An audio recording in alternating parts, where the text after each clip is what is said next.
Hi hello നമസ്കാരം. P S സിയുടെ മലയാളം ടോപ്പിക്കായിട്ടുള്ള വചനമാണ് ഇന്ന് എടുക്കുന്നത്. നിങ്ങൾ ഈ ചാനൽ ആദ്യമായിട്ട് കാണുകയാണെങ്കിൽ ഒന്ന് സബ്സ്ക്രൈബ് ചെയ്ത് സപ്പോർട്ട് ചെയ്യുക, ലൈക്ക് ചെയ്യുക.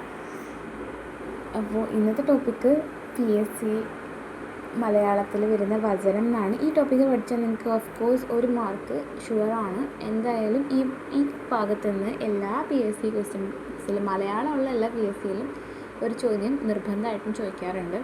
അപ്പോൾ ഇത് പഠിച്ചാൽ ഒരു മാർക്കാണ്. അപ്പോൾ ഒട്ടും സമയം കളയാതെ നമുക്ക് ടോപ്പിക്കിലേക്ക് പോവാം. വചനം എന്താണ്? വചനം ഒരു വസ്തു ഒന്നോ അതിലധികമോ എന്ന് കാണിക്കുന്നതിനായി നാമത്തിൽ വരുത്തുന്ന രൂപഭേദമാണ് വചനം. സംസ്കൃതത്തിൽ വചനം 3 വിധമാണ് കേട്ടോ. ഏകവചനം, ദ്വിവചനം, ബഹുവചനം, അങ്ങനെ 3 എന്നാൽ ദ്രാവിഡ ഭാഷകളിൽ എന്തില്ല? ദ്വിവചനം ഇല്ല. ഏകവചനം എന്ന് പറഞ്ഞാൽ ഒന്നിനെ കുറിക്കുന്നതാണ് കേട്ടോ. ദ്വിവചനം പറഞ്ഞാൽ രണ്ടിനെ കുറിക്കുന്നത്. ബഹുവചനം എന്ന് പറഞ്ഞാൽ 3 അതിലധികമോ എണ്ണത്തെ കുറിക്കുന്നത് എന്നാണ് സംസ്കൃതത്തിൽ പറയുന്നത്. പക്ഷെ നമ്മുടെ ദ്രാവിഡ ഭാഷകളിൽ ദ്വിവചനം ഇല്ല. ഏകവചനവും ബഹുവചനവും മാത്രമേ ഉള്ളൂ. ഏകവചനം പറയുമ്പോൾ ഒന്നിനെ കുറിക്കുന്നത്, ഒന്നിലധികം എണ്ണത്തെ കുറിക്കുന്നതാണ് ബഹുവചനം. അതായത് 2 അതിലധികമോ എണ്ണത്തെ കുറിക്കുന്നതാണ് ബഹുവചനം.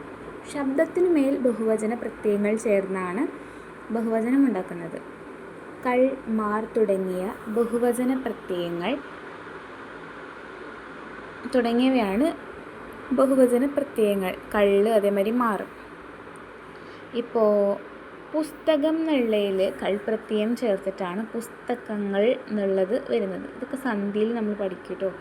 പുരുഷൻ എന്നുള്ളതിൽ മാർ പ്രത്യയം ചേർന്നിട്ടാണ് പുരുഷന്മാർ എന്ന് വരുന്നത്. സ്ത്രീ കൾപ്രത്യയം വന്നു, സ്ത്രീകൾ. അമ്മ എന്നുള്ളതിൽ മാർ പ്രത്യയം വന്നു, അമ്മമാർ.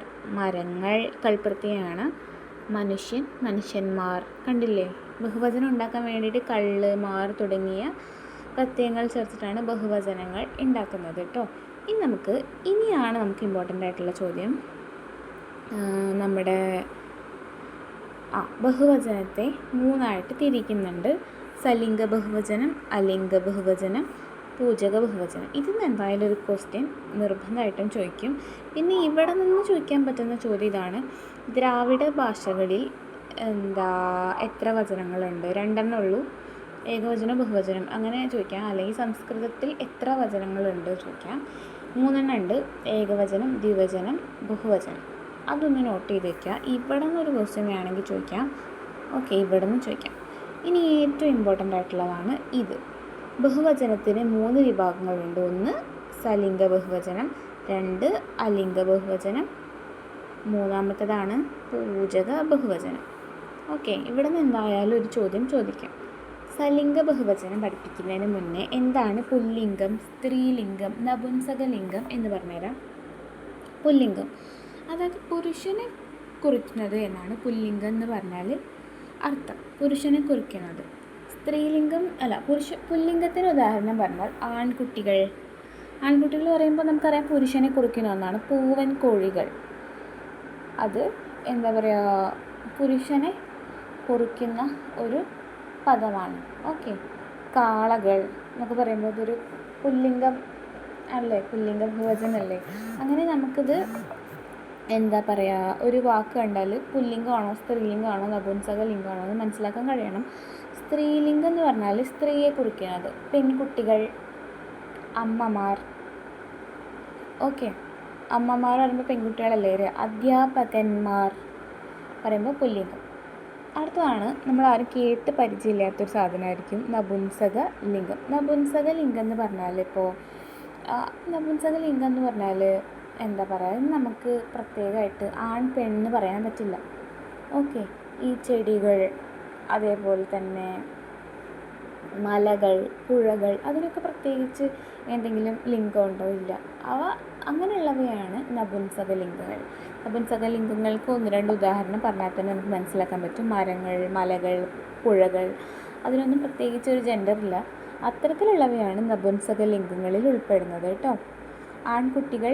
അപ്പോൾ നമുക്ക് സലിംഗ ബഹുവചനം എന്താണെന്ന് നോക്കിയിട്ട് എക്സാമ്പിളിലേക്ക് പോവാം കേട്ടോ. സലിംഗ ബഹുവചനം എന്ന് പറഞ്ഞാൽ പുല്ലിംഗം സ്ത്രീലിംഗം, നപുംസകലിംഗം എന്നിവയിൽ ഏതെങ്കിലും ഒന്നിൻ്റെ ബഹുത്വത്തെ കാണിക്കുന്നു. എന്തൊക്കെയാണ്? പുല്ലിംഗം, സ്ത്രീലിംഗം, നപുംസകലിംഗം എന്നിവയിൽ ഏതെങ്കിലും ഒന്നിൻ്റെ ബഹുത്വത്തെ കാണിക്കുന്നതാണ് സലിംഗ ബഹുവചനം. അപ്പോൾ സലിംഗ ബഹുവചനം കണ്ടാൽ നമുക്കത് ഒരു പുല്ലിംഗമാണോ സ്ത്രീലിംഗമാണോ നപുംസകലിംഗമാണോ എന്നൊക്കെ മനസ്സിലാക്കാൻ പറ്റും. ലിംഗം മനസ്സിലാക്കാൻ പറ്റും സലിംഗ ബഹുവചനമാണെങ്കിൽ. ഓക്കെ, ഇപ്പോൾ ആൺകുട്ടികൾ എന്താണ്? ഒരു പുല്ലിംഗ ബഹുവചനമാണ്. പെൺകുട്ടികൾ എന്ന് പറഞ്ഞാൽ സ്ത്രീലിംഗ ബഹുവചനമാണ്. അങ്ങനെ പൂങ്കോഴികൾ, ഭാര്യമാർ, ഇതൊക്കെ നമുക്ക് എന്ത് മനസ്സിലാക്കാൻ പറ്റും? ജെൻഡർ മനസ്സിലാക്കാൻ പറ്റും. നദികൾ, അപ്പം നിങ്ങൾ വിചാരിക്കും നദികൾക്ക് എവിടെ ജെൻഡർ? നദികളുടെ ജെൻഡറാണ് നപുംസകലിംഗം. ജെൻഡർ ഇല്ലാത്ത സംഭവങ്ങളെ പറയുന്നതാണ് നപുംസകലിംഗങ്ങൾ. അത് ജെൻഡർ ഇല്ലാത്തതാണെന്ന് മനസ്സിലാക്കാനും നമുക്കിതിന് പറ്റും. അതാണ് സലിംഗ ബഹുവചനം. ഓക്കെ, മലകൾ, പിടിയാന പറഞ്ഞാൽ എന്താണ്? പെണ്ണാന ഇല്ലേ? അപ്പോൾ അതിന് അതിൻ്റെ ജെൻഡർ മനസ്സിലാക്കാൻ പറ്റും. ഗായികമാർ. ഓക്കെ, അപ്പോൾ നമുക്കിതിന് എന്ത് മനസ്സിലാക്കാൻ പറ്റും? ഇതിൻ്റെ ജെൻഡർ മനസ്സിലാക്കാൻ പറ്റും സലിംഗ ബഹുവചനത്തിന്. പുല്ലിംഗമാണോ സ്ത്രീലിംഗമാണോ നപുംസകലിംഗമാണോ എന്നൊക്കെ നമുക്കിതിന് മനസ്സിലാക്കാൻ പറ്റും. അതുകൊണ്ടാണ് ഇതിന് സലിംഗ ബഹുവചനം എന്ന പേര് വന്നത്. അടുത്തതാണ് അലിംഗ ബഹുവചനം. ഇതിൻ്റെ നേരെ ഓപ്പോസിറ്റ്. അതായത് പുല്ലിംഗവും സ്ത്രീലിംഗവും ചേർന്ന് അവയ്ക്ക് പൊതുവെയുള്ള ബഹുത്വം കാണിക്കുന്നു. പുല്ലിംഗവും സ്ത്രീലിംഗവും ചേർന്ന് അവയ്ക്ക് പൊതുവെയുള്ള ബഹുത്വം കാണിക്കുന്നു. അതാണ് അലിംഗ ബഹുവചനം. ഓക്കെ, പുല്ലിംഗവും സ്ത്രീലിംഗവും ചേർന്ന് പറയുമ്പോൾ ഇപ്പോൾ കുട്ടികൾ, ഈ കുട്ടികൾ എന്നുള്ളതിൽ നമുക്ക് എന്തൊക്കെ വരാം? ആൺകുട്ടികളും വരാം, പെൺകുട്ടികളും വരാം. ആൺകുട്ടികളും പ്ലസ് പെൺകുട്ടി രണ്ടും വരാം. ആൺകുട്ടികളാണോ പെൺകുട്ടികളാണോ കുട്ടികൾ എന്ന് പറയുമ്പോൾ നമുക്ക് മനസ്സിലാക്കാൻ പറ്റുമോ? ഇല്ല, രണ്ടും കൂടി ചേർന്നാണ് കുട്ടികൾ. ഇതുമാതിരി തന്നെ അധ്യാപകർ എന്ന് പറയുമ്പോൾ നമുക്ക് അധ്യാപികമാരും അധ്യാപകന്മാരും കൂടി ചേർന്നാണ്. അതിന് പ്രത്യേകിച്ച് നമുക്ക് എന്ത് മനസ്സിലാക്കാൻ പറ്റില്ല? ഏത് പുല്ലിംഗമാണോ സ്ത്രീലിംഗമാണോ എന്ന് മനസ്സിലാക്കാൻ പറ്റില്ല. രണ്ടും കൂടി ചേർന്നതാണ്. മൃഗങ്ങൾ, മക്കൾ, ആൺമക്കളും പെൺമക്കളും, ബന്ധുക്കൾ, ജനങ്ങൾ, ഇതൊക്കെ ഇതിൻ്റെ എക്സാമ്പിളാണ് കേട്ടോ. ഇവിടെ നിന്നൊരു ചോദ്യം ചോദിക്കലുണ്ട് സാധാരണയായിട്ട്. അധ്യാപകർ, ഇത് എപ്പോഴും ചോദ്യത്തിൽ കാണുന്നതാണ്. അത് മാത്രമല്ല മടിയർ, പക്ഷികൾ, നർത്തകർ ഒക്കെ വരും. ഇനി അടുത്തതാണ് എന്താ പറയുക, പൂജക ബഹുവചനം. സ്റ്റാർ ഇട്ട് വെച്ചിട്ടുണ്ട്. കാരണം ഈ ഒരു ക്വസ്റ്റ്യൻ സ്വാമികൾ എന്ന് പറയുന്ന ഈ ഒരു ഇത് എപ്പോഴും ചോദിക്കാറുണ്ട്. പൂജക ബഹുവചനം ബഹുമാനം അഥവാ ആദരവ് സൂചിപ്പിക്കുന്നതിനായി ഏകവചന രൂപത്തിൽ ബഹുവചന പ്രത്യയങ്ങളായ അർ, കൾ, മാർ തുടങ്ങിയവയിൽ ഏതെങ്കിലുമൊക്കെ ചേർക്കുന്നതാണ് പൂജക ബഹുവചനം. മറ്റ് സ്ഥലത്തൊക്കെ നമ്മൾ ബഹുത്വത്തെ കുറിക്കാനാണ് ഉപയോഗിച്ചിട്ടുള്ളത് എങ്കിൽ പൂജക ബഹുവചനത്തിൽ നമ്മൾ എന്താണ്? ബഹുമാനം അല്ലെങ്കിൽ ആദരവിനെ സൂചിപ്പിക്കാൻ വേണ്ടിയിട്ടാണ് ഈ പൂജക ബഹുവചനം ഉപയോഗിക്കുന്നത്. ഓക്കെ, ഏകവചന രൂപത്തിൽ ബഹുവചന പ്രത്യയങ്ങളായ അർ, കൾ, മാർ തുടങ്ങിയവയിലേതെങ്കിലും ഒന്ന് ചേർക്കുന്നതാണ് പൂജക ബഹുവചനം എന്ന് പറയുന്നത്. എക്സാമ്പിൾസ് നോക്കാം.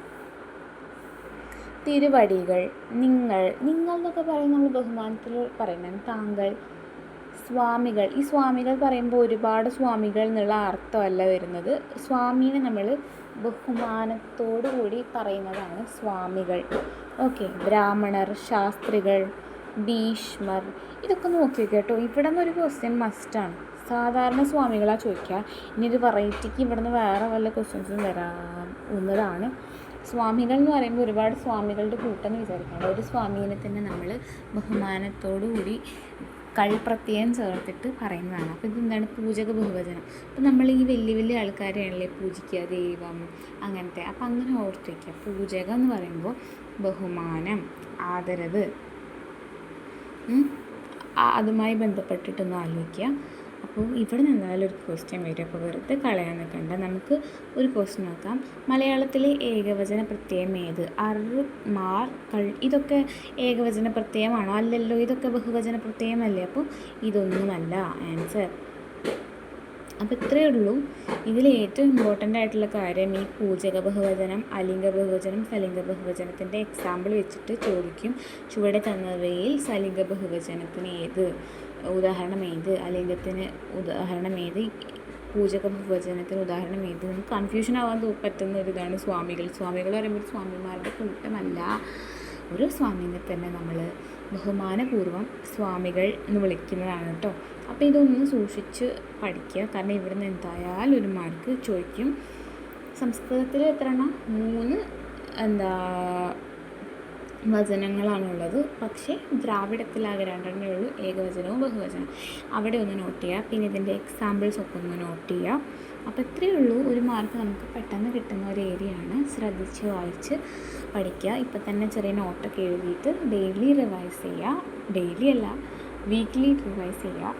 അപ്പോൾ തന്നെ നമുക്ക് ഈ ഒരു മലയാളം മുഴുവനായിട്ടും പഠിക്കാൻ പറ്റും. അപ്പോൾ താങ്ക്സ്. നിങ്ങൾക്ക് വീഡിയോ ഇഷ്ടപ്പെട്ടിട്ടുണ്ടെങ്കിൽ ലൈക്ക് ചെയ്യുക, അതേമാതിരി ചാനൽ സബ്സ്ക്രൈബ് ചെയ്ത് സപ്പോർട്ട് ചെയ്യുക. വീണ്ടും വീഡിയോസ് വരുമ്പോൾ കാണണം. നന്ദി.